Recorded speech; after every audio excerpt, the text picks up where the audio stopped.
कोई सामान के लिए पैसे देते वो सामान ही नहीं लेते, भाग जाते। और सबका शकल इतना मिलता जुलता है कि हमें पहचान में भी ना आए। अगर वो लड़का इस भीड़ में खड़ा भी होगा तो हम नहीं पहचान सकते। यानी 100 रुपए दिए, 2 ब्रेड पकौड़े मांगे और फिर बाकी पैसे छोड़ चले गए? नहीं, वो 2 भी नहीं लिए। वो मैं बोल रही हूँ पैक कर दूं बेटा या खाओगे? तो पैक करो आ रहा हूँ। और वो भाग जाते थे। हमारे रातों की नींद उड़ गई है, भूख भी खत्म हो गया है, भूख भी नहीं लगता। क्योंकि अब हमें ये डर है कि अब हम क्या करेंगे। अगर दुकान छूट गया तो हमारे पास कोई रास्ता नहीं है। मैं अपने कान का और अपने गले का बेच करके उन लड़कों को तनख्वाह दी। अब कान के झुमके बेचती है? हाँ, और गले का मंगलसूत्र बेच के मैं उन लड़कों को मंगलसूत्र भी बेचती है? हाँ, बेच दी। क्योंकि मंगलसूत्र तो नहीं बेचता कोई। क्या करूँ? तो फिर बच्चे कैसे पालूंगी? हम बिहार वालों को कहा जाता है एक चुटकी सिंदूर काफ़ी है। मेरे लिए वही मायने रखता है बहुत ज़्यादा। हम हस्बैंड वाइफ दोनों जने यहाँ काम करते हैं। किसान आंदोलन को 2 महीने से ज़्यादा का वक्त हो गया है और ऐसे में बड़ी संख्या में किसान दिल्ली के अलग अलग बॉर्डर पर है। लेकिन एक बड़ा सवाल उन दुकानदारों के लिए भी खड़ा हो गया है जिन दुकानदारों की यहाँ पर दुकानदारी होती थी, दुकानें थी। ये देखिए मेरे पीछे जो है वो टिकरी बॉर्डर का जो मेन स्टेज है वो ये मेरे पीछे जो है वो ठीक मौजूद है। और यहाँ पर जो है वो एक महिला हैं और इनकी जो है वो पकोड़े की, समोसे की, जलेबी की जो है वो ये दुकान है। और ख़ास बात ये है कि इन महिला की जो है वो वीडियो एक वायरल हुई थी जिसमें जो है ये बता रही थी कि खर्चा नहीं चल रहा था और उसके बाद में कुछ किसानों ने जो है वो इनकी मदद की थी। इन्हीं से बात करेंगे। क्या नाम है आपका? मेरा नाम रूबी उपाध्याय है। रूबी उपाध्याय, कहाँ से हैं आप? हम लोग बिहार से बिलोंग करते हैं, पर यहाँ कारोबार है 20 साल। मेरे हस्बैंड काफ़ी पहले से हैं, पर हम 20 साल से यहाँ हैं। ये शॉप हमारे पास है, 20 साल से हम कर रहे हैं। एक वीडियो हमने आपकी देखी जिसमें आप जो है वो कह रही थी कि कैसे किराया निकलेगा, कैसे खर्चा निकलेगा, और उसके बाद में कुछ किसानों ने आकर के जो है वो आपकी मदद की। क्या था वो वाक़या, बताइए। वो एक 26 तारीख को आंदोलन आ गए थे, ये सब आंदोलन 26 नवंबर। हाँ, 26 नवंबर को आ गए थे। नवंबर में हम 14 नवंबर को दिवाली था। 14 नवंबर को हम 2 महीने का किराया दिए थे। फिर हमारे पास कुछ भी नहीं था। हम बच्चों को टाइम दिए थे कि बेटा दिवाली पे लॉकडाउन का किराया दे देंगे तो फिर और सेल करके आप लोग का फीस वूस हम क्लियर कर देंगे। वो कुछ भी नहीं आया। हम काफ़ी मेंटली प्रेशर में थे, बहुत ही ज़्यादा प्रेशर में थे। हमें सबसे ज़्यादा इम्पोर्टेंट अपना दुकान बचाना लगता है, क्योंकि ये मेरा 20 साल का तपस्या है। हमारे पास और कोई कारोबार नहीं है, चाहे हमें अपने बच्चे पालने का और कोई जरिया नहीं है। हमारा यही मेन जरिया है, यहीं से हम अपने बच्चे को पाल सकते हैं। मेरे बच्चे पढ़ने में काफ़ी टैलेंटेड हैं। तो आपके ये दुकान जो है वो किराया नहीं दे पा रहे थे, ये स्थिति हो गई थी? हाँ, ऐसा स्थिति हो गया था। ना वर्कर की तनख्वाह दे पा रहे थे, ना दुकान का किराया। 1 तारीख को हमारा किराया जाता है, 1 तारीख आ गया था। आंदोलन की वजह से लड़के जाने लगे। फिर उनका तो पैसा देना था, क्योंकि 28 दिन जो काम किए थे वो था तनख्वाह। फिर मैं अपने कान का और अपने गले का बेच करके उन लड़कों को तनख्वाह दी। अब वो जा रहे हैं तो जबरदस्ती काम नहीं कराया जा सकता। कान के झुमके बेचती है? हाँ, और गले का मंगलसूत्र बेच के मैं उन लड़कों को मंगलसूत्र भी बेचती है? हाँ, बेच दी। क्योंकि मंगलसूत्र तो नहीं बेचता कोई। क्या करूँ? तो फिर बच्चे कैसे पालूंगी? हम बिहार वालों को कहा जाता है एक चुटकी सिंदूर काफ़ी है। मेरे लिए वही मायने रखता है बहुत ज़्यादा। हम हस्बैंड वाइफ दोनों जने यहाँ काम करते हैं। फिर वो मेहनत किए थे, उनके पैसे मैं कैसे रोक लूँ? फिर वो जा रहे थे, उनके पैसे हमने दे दिया। फिर किसानों ने कैसे मदद की आपकी? फिर किराए का काफ़ी प्रेशर हो गया कि 1 तारीख आ गया। ओ किराए के लिए आ रहे थे लड़के मांगने किराया। फिर 2-4 लड़के सुन रहे थे ऐसे ही यहीं पे बाहर ही कि भाई 1 तारीख आ गया, किराया कैसे दोगे, क्या करोगे? तो लड़के सुन रहे थे। हम लोग आपस में बात कर रहे थे कि 1 तारीख आ गया, किराया 1 रुपये हमारे पास भी नहीं है।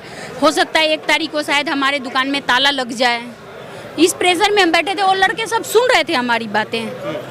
तो एक रोजाना एक्सपोक करके चैनल है, वो चैनल वाले आप ही के तरीके वो आए थे। वैसे ही हम काफ़ी अपसेट बैठे थे। मैं उससे कह रही थी, वो बोले आंटी कुछ कहोगे? हमने नहीं बेटा, मुझे कुछ नहीं करना, मैं काफ़ी अपसेट हूँ। क्यों अपसेट हो? ऐसे ही पूछते पूछते फिर वो लड़का पूछने लगा। फिर मेरे जबान से निकल गया कि बेटा हमारे को किराए का बहुत टेंशन है, बहुत प्रेशर है। तो फिर ये किसानों ने हमें थोड़ा मोड़ा मदद किया। कैसे मदद किया? फाइनेंशियली। कैसे? पैसा डायरेक्ट दिया? कैसे दिया? हाँ, पैसे दिए। जैसे कोई सामान के लिए पैसे देते वो सामान ही नहीं लेते, भाग जाते। और सबका शकल इतना मिलता जुलता है कि हमें पहचान में भी ना आए। अगर वो लड़का इस भीड़ में खड़ा भी होगा तो हम नहीं पहचान सकते। यानी 100 रुपए दिए, 2 ब्रेड पकौड़े मांगे और फिर बाकी पैसे छोड़ चले गए? नहीं, वो 2 भी नहीं लिए। वो मैं बोल रही हूँ पैक कर दूं बेटा या खाओगे? तो पैक करो आ रहा हूँ। और वो भाग जाते थे।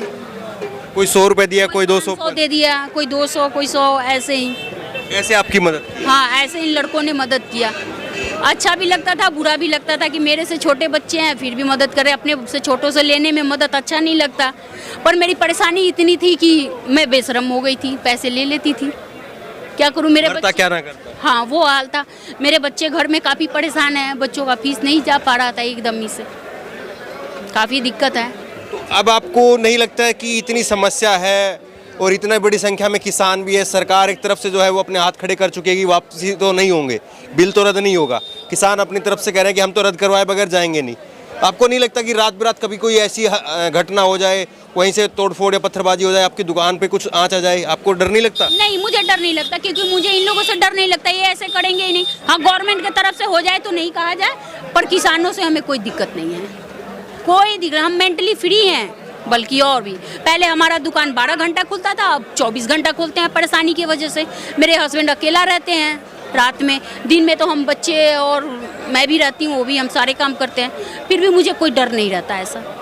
तो बाकी आप में ये डर खत्म हुआ है, ये केवल आप में हुआ है या आसपास में सब दुकानदारों में? सबका डर खत्म हो गया है, क्या इनसे कोई दहशत नहीं है। और मेन बात तो इनका है कि अगर कोई एक चीज़ अगर खा लें, अगर खा लिया, अगर वो पैसा नहीं दे रहे, तो अगर दूसरा कोई है, पंजाबियों में बहुत ऐसी ऐसी खासियत है, तो वो उसका बिल पे कर देता है, दूसरा उसका बिल पे कर। हाँ, और ये लगता है कि अगर पंजाबियों में अगर एक भाई के पास पैसा हो तो एक भाई भूखा नहीं रह सकता।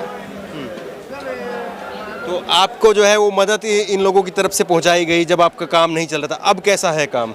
अभी भी मेरा काम नहीं है, बाकी 50 दिनों से हम परेशानी का ही सामना कर रहे हैं। हमारे रातों की नींद उड़ गई है, भूख भी खत्म हो गया है, भूख भी नहीं लगता, क्योंकि अब हमें ये डर है कि अब हम क्या करेंगे। अगर दुकान छूट गया तो हमारे पास कोई रास्ता नहीं है। नहीं, आप ऐसे मत करिए, हमारी तरफ से भी आप 1 दर्जन जो है वो इन लोगों को खिलाइए। और ये देखिए कि ये जो दुकान है इनकी, क्या नाम है दुकान का आपका? Royal sweet. Royal sweet. और आपका नाम बता दीजिए? रूबी उपाध्याय। रूबी उपाध्याय जो है वो इनका नाम है, रॉयल स्वीट जो है दुकान का नाम है। कॉर्नर की जो है ये दुकान है, और मंच पर टीकरी बॉर्डर, आपको एक बार जरा उधर दिखाइए, दोबारा से आप देख लीजिए, ये टीकरी बॉर्डर के मंच की जो है वो ठीक कॉर्नर की दुकान है। और ये पिलर नंबर सामने कितना होगा? 755। ये मेट्रो है पीछे, और मेट्रो का पिलर नंबर जो है 755 के ठीक सामने जो है वो रॉयल स्वीट के नाम से ये दुकान है। इस पर ब्रेड पकोड़े हैं, समोसे हैं, जलेबियां हैं और मठरी है, थोड़ा बर्फी भी जो है इन्होंने रखा है। थोड़ा थोड़ा काम जरूर चल रहा है, लेकिन बड़ी बात यह है कि खर्चा ज़्यादा है। 60,000 रुपये महीने का जो है ये किराया बता रही है, और उसके बाद में जो वर्कर है, काम करने वाले लोग हैं, उनकी तनख्वाह है, लेकिन और घर में जो है इनके बच्चे भी हैं, वो उनकी पढ़ाई में भी दिक्कत हो रही है। सवाल यही है कि कैसे जो है वो रोटी रोजगार चलेगा, क्योंकि लगातार किसान एक तरफ से कह रहे हैं, दूसरी तरफ से सरकार कह रही है, और बीच में इन जैसे लोग जो हैं उनके लिए मुसीबत खड़ी हो गई है। और इसीलिए जो है ये सरकार से आप क्या मदद कहेंगे कि सरकार की तरफ से जो कोई मदद मिले आप लोगों को? हाँ, सरकार से मैं ये अपील करूँगी, जैसे हो वो समझ लें कि जल्दी से जल्दी इनका मांग पूरा किया जाए कि हम लोग जी सकें, सामान्य सब कुछ हो। हाँ, सब कुछ सामान्य हो जाएगा, फिर तो लाइफ इजी हो जाएगा। क्योंकि लॉकडाउन से हमारे लिए परेशानी खड़ा था, मार्च से ही हम काफ़ी लाइफ में स्ट्रगल कर रहे हैं। अब हम तो कर रहे हैं, क्या करें, बच्चों का हिम्मत टूट रहा है ना। तो आप हमारी तरफ से 1 दर्जन दीजिए, बाकी आप लोग भी लीजिए, और आप लोग भी अगर आप आए तो आप भी यहाँ पर आकर जो है थोड़ा इनको सहयोग करें, ताकि इन जैसे लोगों की जो है वो दुकानदारी चलती रहे। लेकिन बड़ी बात यह है कि जिन किसानों को खालिस्तानी, पाकिस्तानी, ये पता नहीं क्या क्या कहा गया, उन्हीं किसानों की वजह से ये दुकान जो है ये कह रही कि अभी तक खुली है और चल रही है, और उन्हीं की वजह से जो है किराया और वर्कर की जो तनख्वाह जो है वो दे पा रहे हैं। इस खबर को लेकर के, इस वीडियो को लेकर के आपकी जो भी राय हो नीचे कमेंट बॉक्स में अपनी राय जरूर दें, और इसी तरह की तमाम खबरों के लिए ऑनलाइन न्यूज़ इंडिया को सब्सक्राइब करें। धन्यवाद। आप लोगों को खाना खा लीजिए, भैया लेना है पकौड़ा ले लीजिए, पैसा इधर से ले लीजिए, दे दीजिए, 2 दिए आप दे दो। हाँ हाँ,